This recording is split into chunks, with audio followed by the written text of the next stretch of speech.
Bom dia, pessoal. Hoje vamos falar de uma novela escrita por Dostoiévski após a publicação de O Idiota, que eu ainda estou devendo uns vídeos aí do Idiota, mas hoje vamos começar também a falar sobre essa novela incrível que Dostoiévski escreveu logo após a publicação de O Idiota, ok?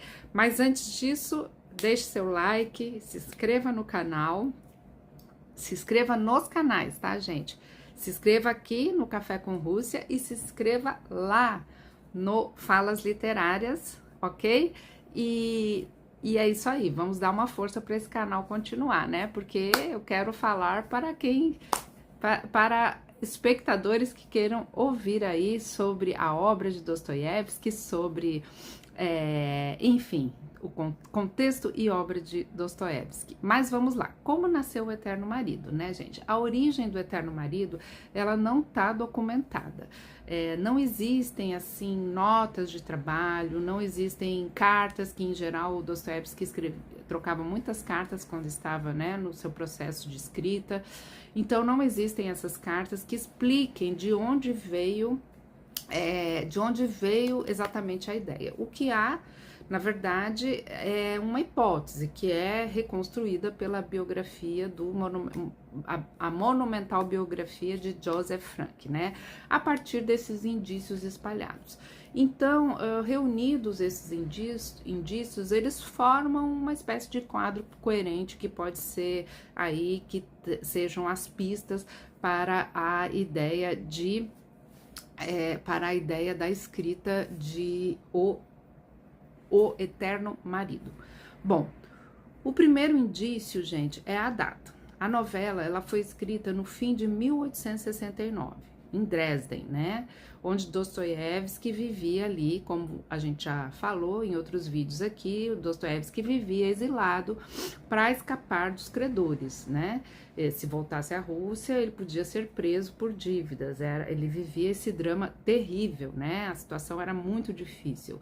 Além disso, ele continuava, enfim, com as suas crises de epilepsia, crises severas, e o romance que ele tinha acabado de publicar no começo daquele ano teve uma recepção fria e não aliviou as suas dívidas. Então, naquele momento, após o término de O Idiota, Dostoiévski, ele estava concentrado num projeto imenso que, assim, teve como título, assim, primário, A Vida de um Grande Pecador, que nós não vamos falar disso agora, mas ele estava envolvido nesse projeto. Só que era um projeto grande e ele precisava de dinheiro imediato. Então, ele já havia feito um compromisso com a revista Zariá, que quer dizer Aurora, né? E tinha um pagamento à espera. Então, entre setembro e dezembro de 1869, ele interrompeu esse grande projeto e escreveu com rapidez ali, muito incomum. Talvez, eu acho que como jogador ele também tenha escrito assim rapidamente, né? Inclusive a esposa dele, que era taquígrafa, o ajudou imensamente na escrita do jogador. Isso é uma outra história muito interessante, tá, gente? Mas não é o caso aqui agora. Mas esta novela também, O Eterno Marido, foi escrita ali de forma muito rápida. E ela sairia na Zariá, na revista Aurora, em janeiro e fevereiro de 1870. Era nas suas próprias contas uma espécie de desvio, tá, gente? Uma obra menor, segundo o próprio Dostoiévski, né, feita por necessidade, ao lado daquilo que ele de fato queria escrever, que era a vida do grande pecador. Mas o assunto em questão da novela não era novo. E aqui entra um segundo indício importante, né, e mais assim interessante, que é uma pista que vem lá da Sibéria, quando Dostoiévski cumpriu lá a sua pena por fazer parte do Círculo de Petrachevski, uma história aqui que nós já comentamos. Não sei se aqui, mas falando do Idiota,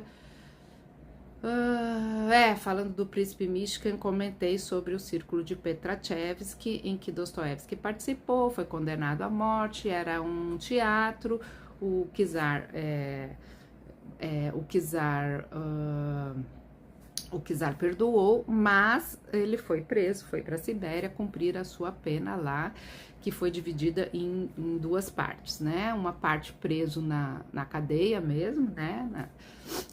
E a outra parte ele ficou numa cidadezinha Semipalantinsk servindo, e aí que vem a ligação com o Eterno Marido. Então, entre 1854 e 1856, ao fim do degredo, ele cumpriu então esse serviço militar forçado em Semipalatinsk, que era um posto avançado do Império. Dostoiévski acompanhou de perto, nessa época, um caso amoroso que estava se desenrolando lá. Um jovem barão, que era seu amigo, Barão Wrangel, né, viveu um romance apaixonado com a esposa de um general que comandava lá a guarnição. Ao mesmo tempo que essa história estava acontecendo com o Wrangel, Dostoiévski vivia um namoro bem tumultuado, bem atormentado com Maria Dmitrievna, que viria a ser a sua primeira mulher. Que na ausência dele, tendo se mudado para uma localidade distante, ela chegou a ter um amante antes do casamento com Dostoiévski. Bom, então aí temos já um material, né?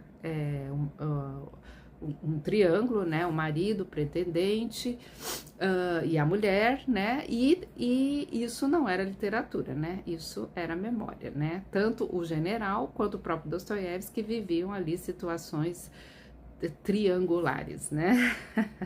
Dessas histórias, Dostoiévski planejava um romance já há muito tempo. E a prova disso está numa carta de 1865, que depois de ler Recordações da Casa dos Mortos, Wrangel escreveu a Dostoiévski perguntando se ele ainda pretendia usar na sua obra a vida que eles tiveram lá em Semipalantinsk. Então, a ideia já existia e estava guardada há mais de 10 anos, né? Houve quem presumiu que Dostoiévski retomou essa história justamente porque precisava escrever a história com rapidez, né? E já tinha ali à mão um material que já conhecia, enfim, né? Muito bem, né?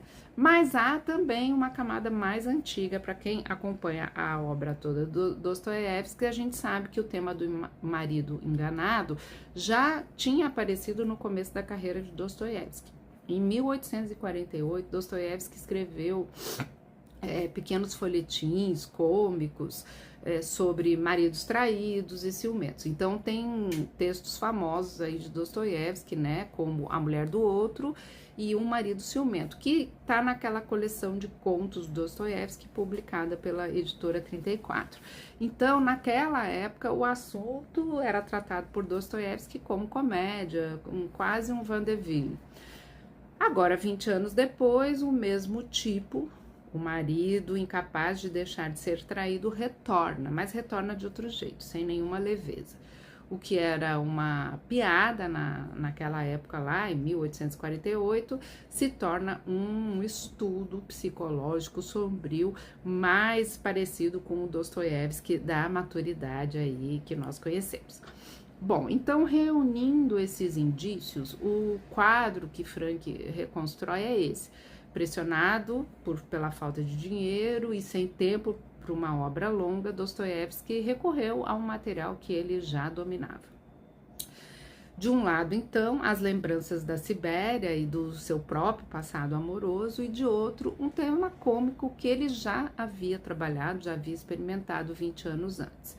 E o resultado, o mais surpreendente disso tudo, gente, é que o resultado desmente uma ideia de uma obra menor, né? Porque isso não é possível com Dostoiévski, é o nosso gênio, né? Então, essa urgência, que Dostoiévski, inclusive, estava muito acostumado a escrever de forma urgente, diga-se de passagem, o caso mais emblemático é O Jogador, a forma como foi escrito. Então, essa urgência, ela não produziu um texto que poderia ser considerado descartável, não, produziu uma das novelas mais bem construídas de toda a produção de Dostoiévski, curta, concentrada, teatral, muito distante do caos febril dos seus grandes romances, né? Então, o marido enganado, a história, né? O marido enganado, a amante e a mulher morta. O material estava pronto desde os anos ali do degredo, à espera de um momento em que a necessidade o faria usar. Então, esse momento para usar este tema foi... o momento foi o fim de 1869, no intervalo entre O Idiota e a obra-prima Os Demônios, ok? Continuaremos, teremos vídeo 2. Tchau, tchau, deixa o seu like, se você não é inscrito no canal, se inscreva e vamos que vamos!